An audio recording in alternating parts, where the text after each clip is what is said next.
Pourquoi plus de confiance en vous ne réglera pas vos problèmes dans la vie en général et plus particulièrement en amour. Bonjour à toutes et à tous. Je me réjouis de vous retrouver pour cette nouvelle vidéo. Si vous ne me connaissez pas encore, je suis Bénédicte Anne, votre love coach depuis 2004, dis-je régulièrement, mais en fait depuis la création de mon agence de rencontres à la fin des années 80. J'accompagne les hommes et les femmes à partir de mon expérience et de mes formations à attirer directement la bonne personne de manière à cesser de galérer dans des histoires qui sont déjà condamnées. Et pour cela, je publie plusieurs vidéos par semaine pour vous apporter les outils dont vous aurez besoin pour essayer de trouver votre place dans la jungle qui est devenue la rencontre. Si vous ne l'avez pas déjà fait, je vous invite à télécharger ma mini formation offerte Attire ton âme sœur et garde-la près de toi. Le lien pour la télécharger est ci-dessous. Et bien sûr, n'oubliez pas de vous abonner à ma chaîne, vous trouverez aussi les liens ci-dessous. Et dans la foulée, je vous invite à cliquer sur la cloche des notifications, ci-dessous aussi, de manière à être informé de chacune de mes nouvelles vidéos. Pourquoi plus de confiance en vous ne réglera pas vos problèmes dans la vie en général et plus particulièrement en amour? Si vous pensez que c'est une histoire de confiance en vous, vous vous trompez.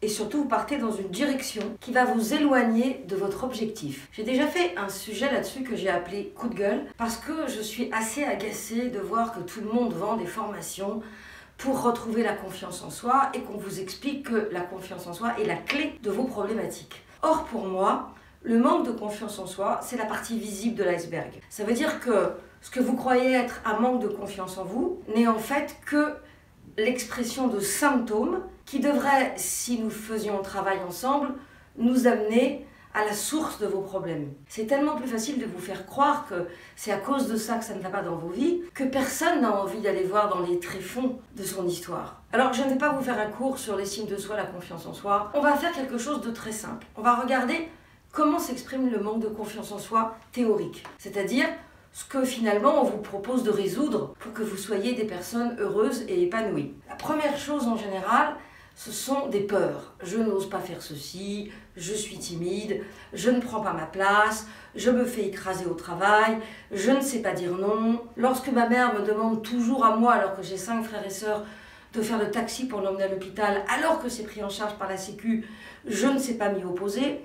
Pareil au boulot, pareil avec mes amis et pareil évidemment avec les partenaires. Donc ce que vous appelez le manque de confiance en vous, c'est déjà dans un premier temps une incapacité à vous positionner. Donc vous voyez bien que ce n'est pas un manque de confiance en vous, c'est quelque chose en vous qui vous en empêche. Mais on va aller plus loin, ne vous inquiétez pas, laissez-moi juste le temps de vous démontrer un petit peu qu'est-ce que représente la partie visible de l'iceberg. Donc là, on vient de voir le fait de ne pas oser. Maintenant, on va aller voir le fait de ne même pas anticiper. C'est-à-dire que vous aimeriez bien, par exemple, pouvoir reprendre des études, pouvoir changer de voiture, pouvoir déménager, rencontrer quelqu'un, avoir une promotion sociale, ne plus faire un certain nombre de choses qui vous agacent ou en faire d'autres que vous aimeriez faire, qui vous font rêver mais que vous n'osez pas faire. Dans ces cas-là, on se retrouve dans une situation très classique où on rêve sa vie. Allô, là-haut, dans les nuages, peut-être il y a un monde merveilleux de Disney, dans lequel on se vautre, un peu comme Amélie, dont je vous ai parlé dans la vidéo, qui fantasmait au rayon, jouait sur les lucioles et qui avait l'impression, par ses fantasmes, qu'elle avait les jouets dans sa possession. Et en réalité, c'est la même chose pour votre incapacité à passer à l'action, mais à fantasmer et vivre au pays des fées et des poneys. Et dans ce cas-là, vous aimeriez bien, vous avez envie de, mais quelque chose vous bloque. Si c'était juste un manque de confiance en vous, il suffirait que vous retrouviez votre confiance et que vous le fassiez. Mais dites-vous bien que c'est beaucoup plus profond que ça, parce que si c'était aussi simple, plus personne n'aurait de problème. Or, quand je vois le nombre de coachés qui arrivent en me disant « je manque de confiance en moi et tout s'arrangerait », plus on creuse et plus on se rend compte que c'est vraiment quelque chose de superficiel. Ce qui vous bloque dans la vie n'a rien à voir avec la confiance en soi. Une autre expression assez classique que l'on rencontre souvent au quotidien, du manque de confiance en soi, c'est par exemple le fait d'acquiescer à quelque chose qu'on ne veut pas, qu'on ne sent pas, qui ne nous plaît pas, et de nous retrouver embarqués dans une situation dans laquelle on est coincé parce qu'on a dit qu'on savait faire ou qu'on aimait faire. Tout ça parce qu'on n'a pas voulu dire non. C'est une chose de ne pas oser dire non et d'accepter quelque chose qui nous dérange quand c'est professionnel ou finalement on fait le travail de quelqu'un d'autre. C'en est une autre que d'acquiescer à quelque chose pour faire plaisir, pour être reconnu, pour exister, alors qu'on ne sait pas le faire, ou qu'on n'a pas envie de le faire. C'est, je dirais, le degré au-dessus de l'expression du manque d'estime de soi. Ce qui compte, c'est que jusque-là, vous aviez l'impression que ce fameux manque de confiance en soi était finalement la source de vos problèmes. En réalité, c'est un peu comme la dépendance, c'est l'expression en surface d'un symptôme qui évidemment est lié à quelque chose de plus profond. Une fois qu'on a dit ça, je vous propose d'aller à l'étape suivante. L'étape suivante, c'est toujours la même chose, c'est identifier ce qui se passe en vous quand vous êtes coincé par ce fameux manque de confiance en vous et voir à quoi ça correspond.